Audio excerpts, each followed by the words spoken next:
Il est l'une des plumes les plus populaires du monde. Écrivain de l'épopée romanesque et des héros chevaleresques, père du comte de Monte Cristo, de D'Artagnan et des Trois Mousquetaires. Bonjour. Alexandre Dumas père, pour le distinguer de son fils, est un écrivain français né en 1802 à Villers-Cotterêts et décédé à Dieppe en 1870. Il est le fils d'un général d'Empire qui commanda la cavalerie de Bonaparte en Égypte, mais qui laissa sa famille sans ressources.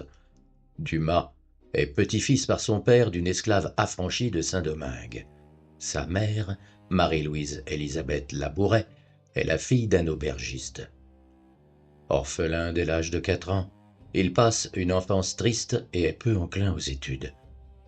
Dès l'âge de 15 ans, il devient clerc de notaire et exerce 5 ans avant de rejoindre la capitale, poussé par son ami Adolphe Rébing de Levin, passionné comme lui de poésie et de littérature. C'est là qu'il découvrira sa passion pour le théâtre, notamment grâce à la Comédie Française. Il mènera plus tard une vie pleine de rebondissements. Son existence est un véritable roman. Il multiplie les duels et les aventures amoureuses. Il aura plusieurs enfants naturels de mères différentes. Il fréquente les cercles littéraires où il a l'opportunité de rencontrer de grands noms comme Vigny, Lamartine, Musset ou encore Victor Hugo, chef de file du romantisme. Alexandre Dumas est aujourd'hui désigné sous le nom d'Alexandre Dumas père pour le distinguer de son fils, prénommé également Alexandre, 1824-1895, auteur notamment de La Dame aux Camélias.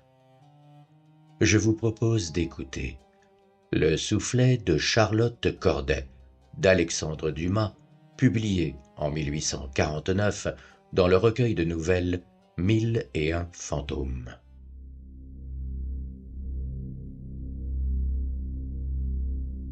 Des monts et merveilles, Michael d'Argeuil.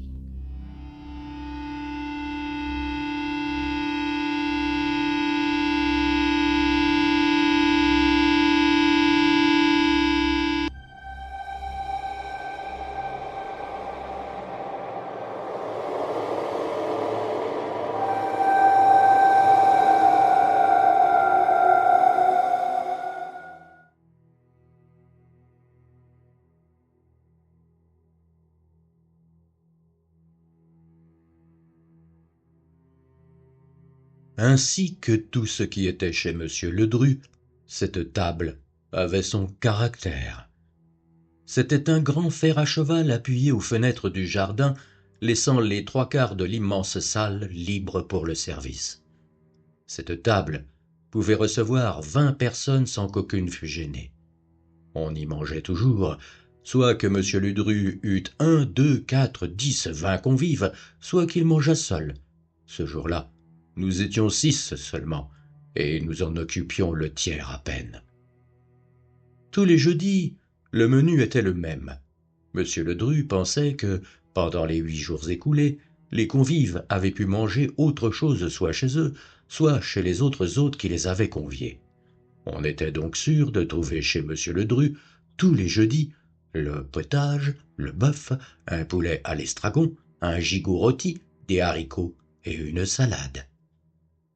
Les poulets se doublaient ou se triplaient selon les besoins des convives. Qu'il y eût peu, point ou beaucoup de monde, Monsieur Ledru se tenait toujours à l'un des bouts de la table, le dos au jardin, le visage vers la cour. Il était assis dans un grand fauteuil incrusté là depuis 10 ans à la même place. Là, il recevait des mains de son jardinier Antoine, converti, comme maître Jacques, en valet de pied, outre le vin ordinaire, quelques bouteilles de vieux Bourgogne qu'on lui apportait avec un respect religieux et qu'il débouchait et servait lui-même à ses convives avec le même respect et la même religion. Il y a 18 ans, on croyait encore à quelque chose. Dans 10 ans, on ne croira plus à rien, pas même au vin vieux. Après le dîner, on passait au salon pour le café. Le dîner s'écoula comme s'écoule un dîner, à louer la cuisine, à vanter le vin, La jeune femme, seule, ne mangea que quelques miettes de pain, ne but qu'un verre d'eau, et ne prononça pas une seule parole. Elle me rappelait cette goule des 1001 nuits, qui se mettait à table comme les autres, mais seulement pour manger quelques grains de riz avec un cure-dent. Après le dîner, comme d'habitude, on passa au salon. Ce fut naturellement à moi à donner le bras à notre silencieuse convive. Elle fit vers moi la moitié du chemin pour le prendre. C'était toujours la même mollesse dans les mouvements, la même grâce dans la tournure, je dirais presque la même impalpabilité des membres. Je la conduisis à une chaise longue où elle se coucha. 2 personnes avaient, pendant que nous dînions, été introduites au salon. C'étaient le docteur et le commissaire de police. Le commissaire de police venait nous faire signer le procès-verbal que Jacquemin avait déjà signé dans sa prison. Une légère tache de sang se faisait remarquer sur le papier. Je signai à mon tour et, en signant, « Qu'est-ce que cette tache ?» demandai-je. « Et ce sang, vient-il de la femme ou du mari ?» « Il vient, » me répondit le commissaire, « de la blessure que le meurtrier avait à la main et qui continue de saigner sans qu'on puisse arrêter le sang. »« Comprenez-vous, monsieur Ledru, dit le docteur, que cette brute-là persiste à affirmer que la tête de sa femme lui a parlé. Et vous croyez la chose impossible, n'est-ce pas, docteur? Parbleu, vous croyez même impossible que les yeux se soient ouverts? Impossible. Vous ne croyez pas que le sang, interrompu dans sa fuite par cette couche de plâtre qui a bouché immédiatement toutes les artères et tous les vaisseaux, ait pu rendre à cette tête un moment de vie et de sentiment? Je ne le crois pas. Eh bien, dit monsieur Ledru, moi, je le crois. Moi aussi, dit Aliette. Moi aussi, dit l'abbé Moule. Moi aussi, dit le chevalier de Noir. Moi aussi, dis-je. Le commissaire et la dame pâle seuls ne dirent rien. L'un sans doute parce que la chose ne l'intéressait point assez, l'autre peut-être parce que la chose l'intéressait trop. Ah, si vous êtes tous contre moi, vous aurez raison, seulement, si un de vous était médecin. Mais, docteur, dit monsieur Ledru, vous savez que je le suis à peu près. En ce cas, dit le docteur, vous devez savoir qu'il n'y a pas de douleur là où il n'y a plus de sentiment, et que le sentiment est détruit par la section de la colonne vertébrale. Et qui vous a dit cela? Demanda M. Ledru. La raison, parbleu.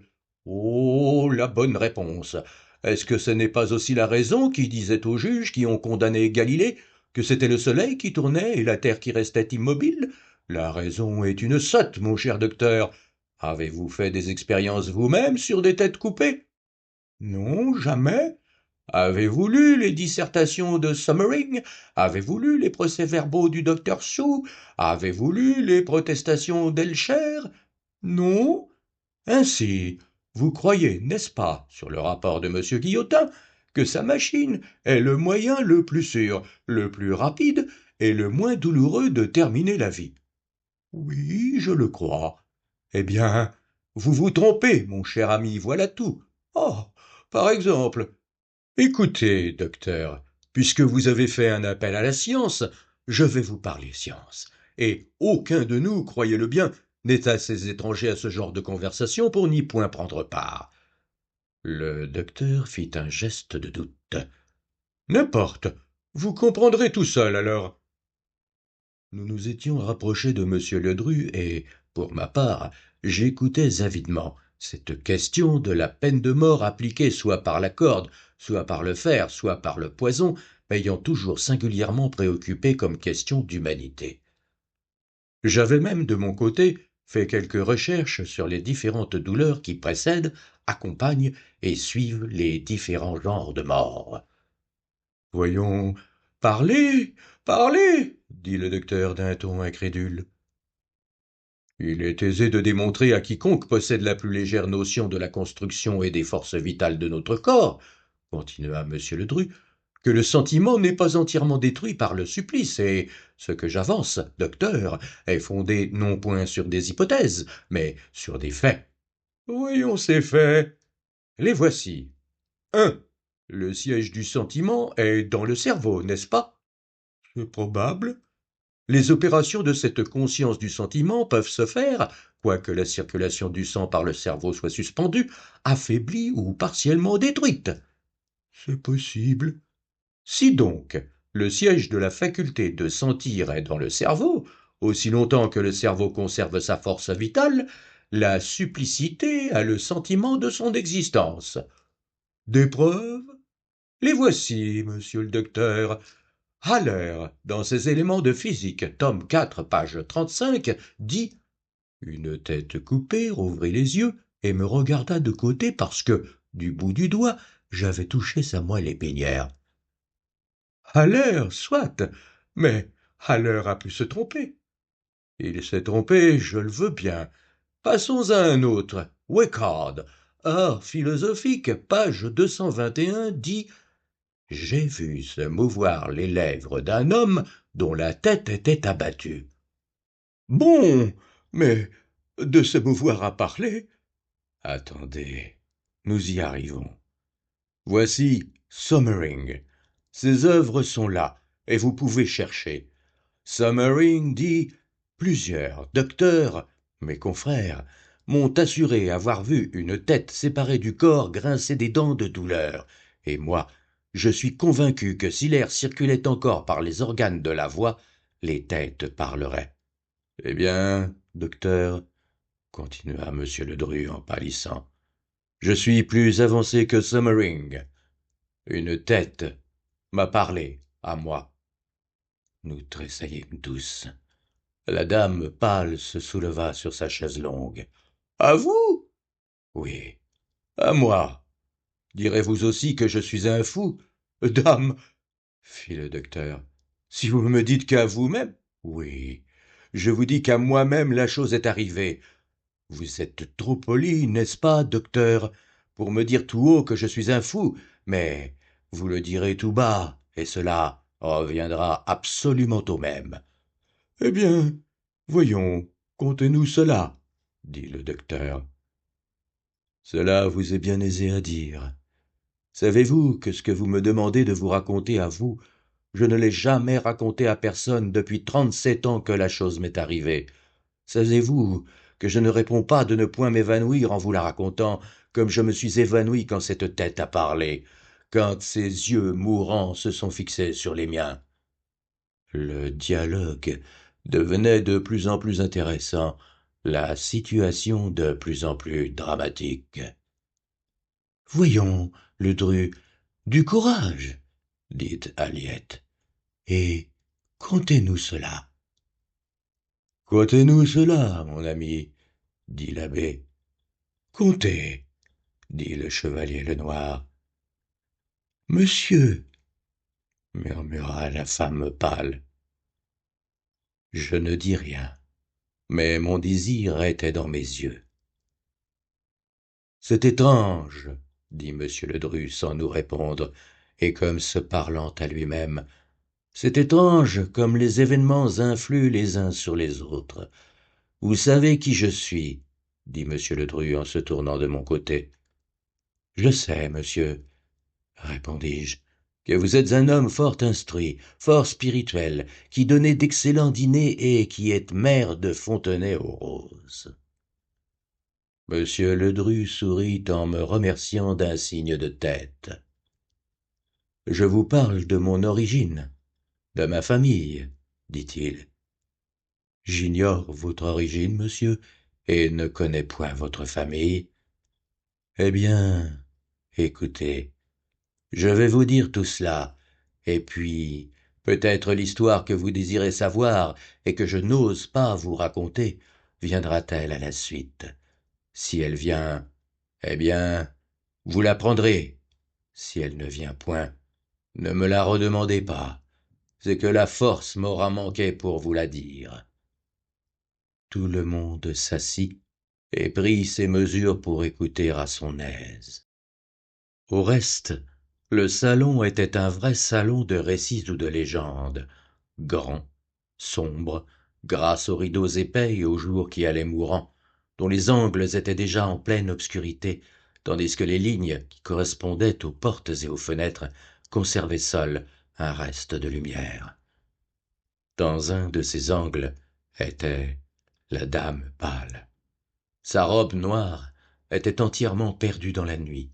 Sa tête seule, blanche, immobile et renversée sur le coussin du sofa, était visible. Monsieur Ledru commença. « Je suis, dit-il, le fils du fameux Comus, physicien du roi et de la reine. Mon père, que son surnom burlesque a fait classer parmi les escamoteurs et les charlatans, était un savant distingué de l'école de Volta, de Galvani et de Mesmer.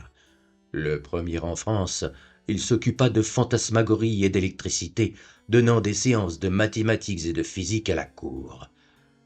La pauvre Marie-Antoinette, que j'ai vue 20 fois, et qui plus d'une fois m'a pris les mains et embrassé lors de son arrivée en France, c'est-à-dire lorsque j'étais un enfant, Marie-Antoinette raffolait de lui.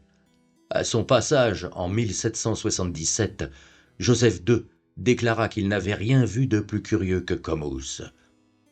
Au milieu de tout cela, mon père s'occupait de l'éducation de mon frère et de la mienne, nous initiant à ce qu'il savait des sciences occultes et à une foule de connaissances galvaniques, physiques, magnétiques, qui aujourd'hui sont du domaine public, mais qui à cette époque étaient des secrets, privilèges de quelques-uns seulement. Le titre de physicien du roi fit, en 93, emprisonner mon père, mais grâce à quelques amitiés que j'avais à la montagne, je parvins à le faire relâcher.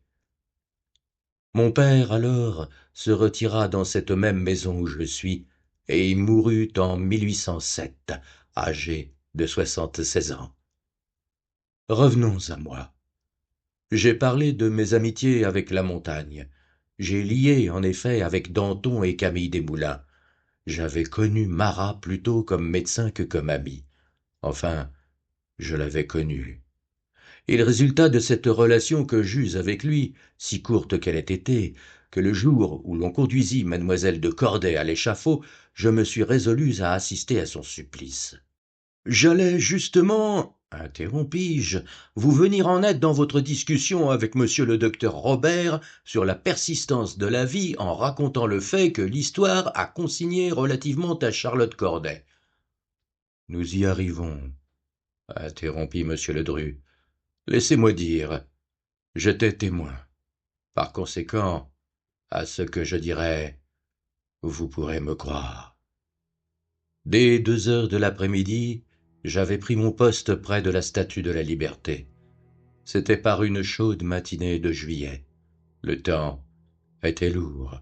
Le ciel était couvert et promettait un orage. À 4 heures, l'orage éclata. Ce fut à ce moment-là même, à ce que l'on dit, que Charlotte monta sur la charrette. On l'avait été prendre dans sa prison au moment où un jeune peintre était occupé à faire son portrait.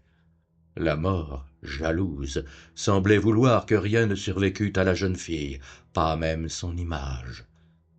La tête était ébauchée sur la toile, et, chose étrange, au moment où le bourreau entra, le peintre en était à cet endroit du cou que le fer de la guillotine allait trancher.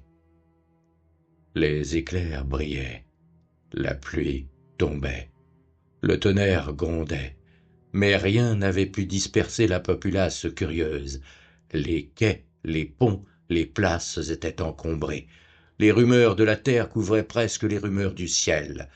Ces femmes, que l'on appelait du nom énergique de lécheuses de guillotine, la poursuivaient de malédictions. J'entendais ces rugissements venir à moi comme on entend ceux d'une cataracte. Longtemps avant que l'on pût rien apercevoir, la foule ondula. Enfin, comme un navire fatal, la charrette apparut, labourant le flot, et je pus distinguer la condamnée que je ne connaissais pas, que je n'avais jamais vue. C'était une belle jeune fille de 27 ans, avec des yeux magnifiques, un nez d'un dessin parfait, des lèvres d'une régularité suprême. Elle se tenait debout, la tête levée, moins pour paraître dominer cette foule que parce que ses mains liées derrière le dos la forçaient de tenir sa tête ainsi. La pluie avait cessé définitivement. Mais comme elle avait supporté la pluie pendant les 3/4 du chemin, l'eau qui avait coulé sur elle dessinait sur la laine humide les contours de son corps charmant. On eût dit qu'elle sortait du bain. La chemise rouge dont l'avait revêtue le bourreau donnait un aspect étrange, une splendeur sinistre à cette tête si fière et si énergique. Au moment où elle arriva sur la place, un rayon de soleil, glissant entre deux nuages, vint se jouer dans ses cheveux qu'il fit rayonner comme une auréole. En vérité, je vous le jure, quoi qu'il y eût derrière cette jeune fille un meurtre, action terrible, même lorsqu'elle venge l'humanité, quoique je détestasse ce meurtre, je n'aurais su dire si ce que je voyais était une apothéose ou un supplice. En apercevant l'échafaud, elle pâlit, et cette pâleur fut sensible, surtout à cause de cette chemise rouge qui montait jusqu'à son cou, mais presque aussitôt, elle fit un effort et acheva de se tourner vers l'échafaud qu'elle regarda en souriant. La charrette s'arrêta. Charlotte sauta à terre sans vouloir permettre qu'on l'aidât à descendre, puis elle monta les marches de l'échafaud, rendue glissante par la pluie qui venait de tomber, aussi vite que le lui permettait la longueur de sa chemise traînante et la gêne de ses mains liées. En sentant la main de l'exécuteur se poser sur son épaule pour arracher le mouchoir qui couvrait son cou, elle pâlit une seconde fois. Mais, à l'instant même, un dernier sourire vint démentir cette pâleur, et d'elle-même, sans qu'on l'attachât à l'infâme bascule, dans un élan sublime et presque joyeux, elle passa sa tête par la hideuse ouverture. Le couperet glissa. La tête, détachée du tronc, tomba sur la plate-forme et rebondit. Ce fut alors, écoutez bien ceci, docteur, écoutez bien ceci, poète, ce fut alors qu'un des valets du bourreau nommé Legros saisit cette tête par les cheveux et, par une vile adulation à la multitude, lui donna un soufflet. Eh bien, je vous dis qu'à ce soufflet, la tête rougit. Je l'ai vue, la tête. Non pas la joue, entendez-vous bien, non pas la joue touchée seulement, mais les deux joues, et cela d'une rougeur égale, car le sentiment vivait dans cette tête, et elle s'indignait d'avoir souffert une honte qui n'était point portée à l'arrêt. Le peuple aussi vit cette rougeur, et il prit le parti de la morte contre le vivant, de la supplicier contre le bourreau. Il demanda, séance tenante, vengeance de cette indignité, et, séance tenante, le misérable fut remis aux gendarmes et conduit en prison. « Attendez, dit M. Ledru, qui vit que le docteur voulait parler. « Attendez, laissez-moi parler, ce n'est pas tout. Je voulais savoir quel sentiment avait pu porter cet homme à l'acte infâme qu'il avait commis. Je m'informai du lieu où il était. Je demandai une permission pour le visiter à l'abbaye où on l'avait enfermé. Je l'obtins, et j'allai le voir. Un arrêt du tribunal révolutionnaire venait de le condamner à 3 mois de prison. Il ne comprenait pas qu'il eût été condamné pour une chose si naturelle que celle qu'il avait faite. Je lui demandai ce qui avait pu le porter à cette action.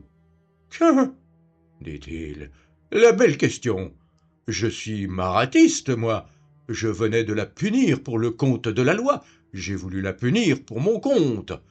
Mais, lui dis-je, vous n'avez donc pas compris qu'il y a presque un crime dans cette violation du respect dû à la mort? Oh, mais ça, me dit Legros en me regardant fixement, vous croyez donc qu'ils sont morts parce qu'on les a guillotinés, vous? Bah, sans doute.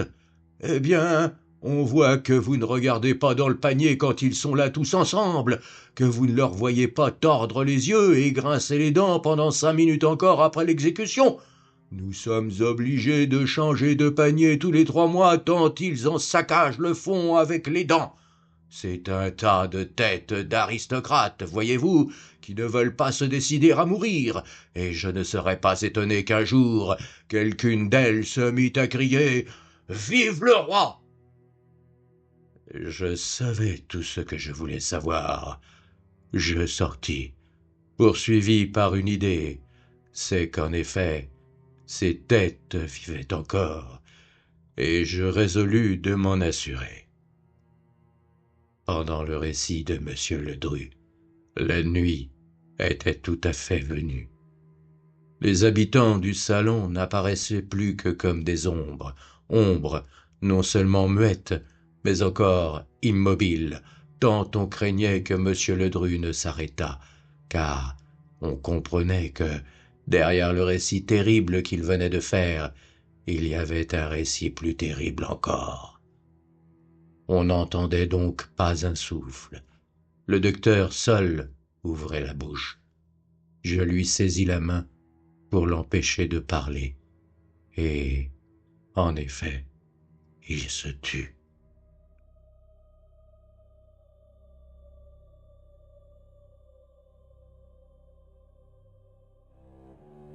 Je vous ai proposé Le soufflet de Charlotte Corday, d'Alexandre Dumas, publié en 1849 et extrait du recueil de nouvelles 1001 fantômes. Peut-être aurez-vous le sentiment d'un récit inachevé, mais je dois dire que ce texte fait partie d'un ensemble plus important comportant 15 nouvelles du même auteur où l'on assiste à un dîner regroupant des inconnus qui se racontent des histoires vécues, toutes plus angoissantes les unes que les autres.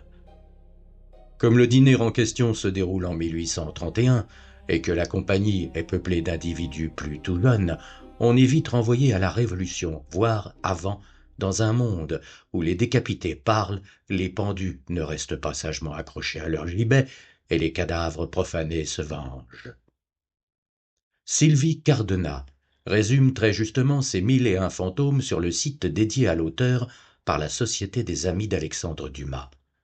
Ainsi, résume-t-elle, lors d'une partie de chasse à Fontenay-aux-Roses, Alexandre Dumas, qui ne s'amuse guère à arpenter les chemins, rentre en ville juste à point pour y être témoin d'une horrible tragédie. Un homme, ayant assassiné son épouse, est venu se rendre spontanément au maire, Monsieur Ledru. Il faut dire que le pauvre bougre a une bonne raison d'être terrorisé.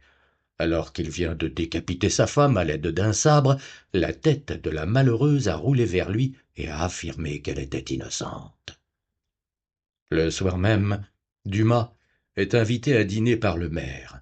Les autres convives vont tour à tour raconter une effrayante expérience que chacun a vécue et d'ajouter que la vie ne s'arrête pas forcément avec la mort, surtout si cette dernière fut violente ou injuste. Les premiers chapitres sont consacrés à l'introduction et au début du dîner. Le soufflet de Charlotte Corday évoque la capacité des guillotinés à survivre quelques instants à leur exécution. Dumas a écrit ses contes alors que le genre s'essoufflait. La raison, la nostalgie des temps anciens et des légendes. Dumas écrit « Je vis avec les morts beaucoup, avec les exilés un peu. J'essaie de faire revivre les sociétés éteintes, les hommes disparus, ceux-là qui sentaient l'ambre au lieu de sentir le cigare, qui se donnaient des coups d'épée au lieu de se donner des coups de poing. Voilà pourquoi ma voix, écho du passé, est encore écoutée dans le présent, qui écoute si peu et si mal. »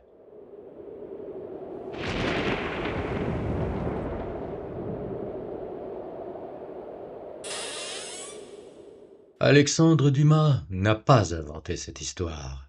En effet, Marie-Anne Charlotte de Corday d'Armont est restée célèbre pour avoir assassiné Marat le 13 juillet 1793. 4 jours après son crime, elle fut décapitée, et son bourreau décida de gifler à plusieurs reprises sa tête coupée pour montrer son profond irrespect. Plusieurs personnes présentes affirme que le visage de la jeune femme s'est alors empourpré et a changé d'expression, semblant afficher une rage auparavant indécelable. Après la mort, le corps humain est susceptible de répondre encore à quelques stimuli, au moins pendant un court instant. Mais ce que la science peine à établir, c'est si ces réactions sont de l'ordre du pur réflexe ou si la conscience de la personne défunte entre en jeu. En attendant d'éventuelles réflexions sur le sujet, je vous propose de reprendre une vie normale. Enfin, une vie normale, presque. À bientôt.